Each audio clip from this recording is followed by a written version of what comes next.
Alright, morning folks. What am I doing today?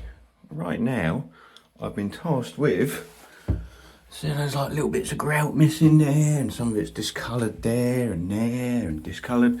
So what I'm doing is basically renewing all the grout in this. Now the hardest thing about this, obviously, is you've got to get all the old grout out first. So my initial plan was a nice little flat screwdriver and just do that. Because what you don't want to do is damage your tiles. But I think this is going to take me forever. So I'm going to try and be brave and use a nice flat-edged multi-tool bit. Should we see if this works? There's only one way to find out. Do the bottom ones first, and then we'll find out. Let's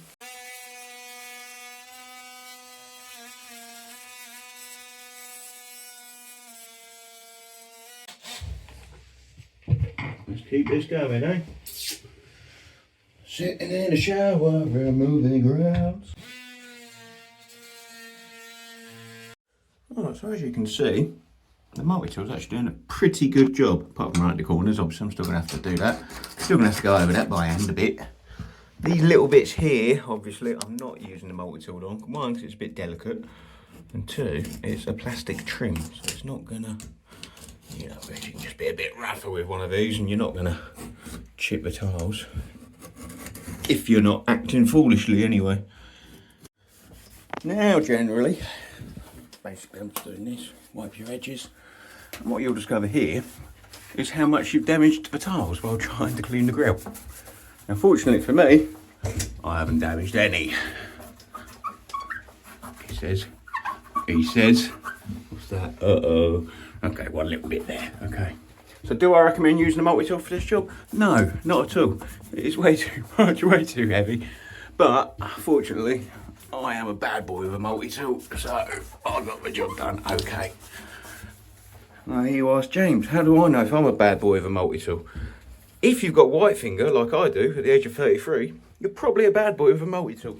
Because that thing is called, oh God, irreparable now. I get white finger in the winter, that just goes, naff. So that qualifies me as a multi-tool bad boy, basically. Well, I don't know how much of this you can see, but I just thought I'd try and show you anyway. So that's what we're going to be grouting. This is called a float. This is a mini float. Because I'm not doing loads. Often I'm grouting an entire bathroom, not just doing some thin shower lines. So, you ain't doing it small, keep it small. I know what you're doing, basically. So what you've got to do is push it into a joint, basically. Push it in, wipe off. Push it in, wipe off. The important part is pushing it into the joint. So you don't just have 1 or 2 mil covering, it goes the entire depth of the tile. It's your plan anyway.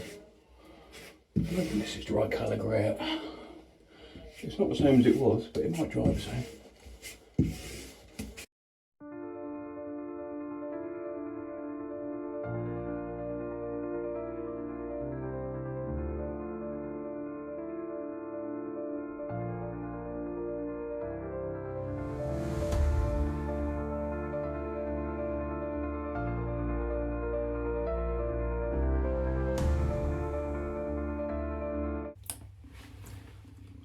See it coming?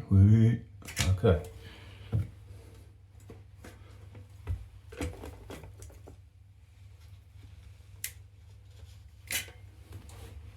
Right, this is your future kit, as I always show you. It's got numbers on there. 8, 7. I think we're going to go for an 8. I think. Not too big. Let's go for an 8. I'll get it in there like that, and then.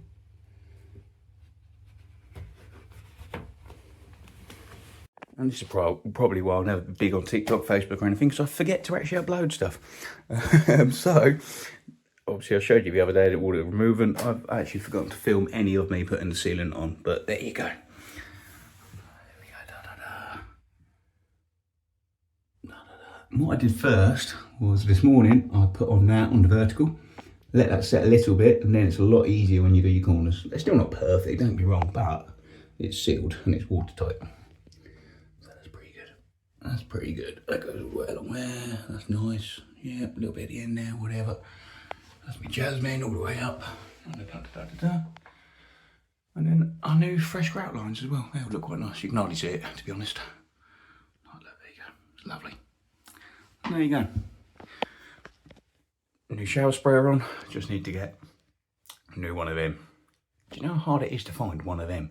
Like, Wix didn't do one, B&Q didn't do one.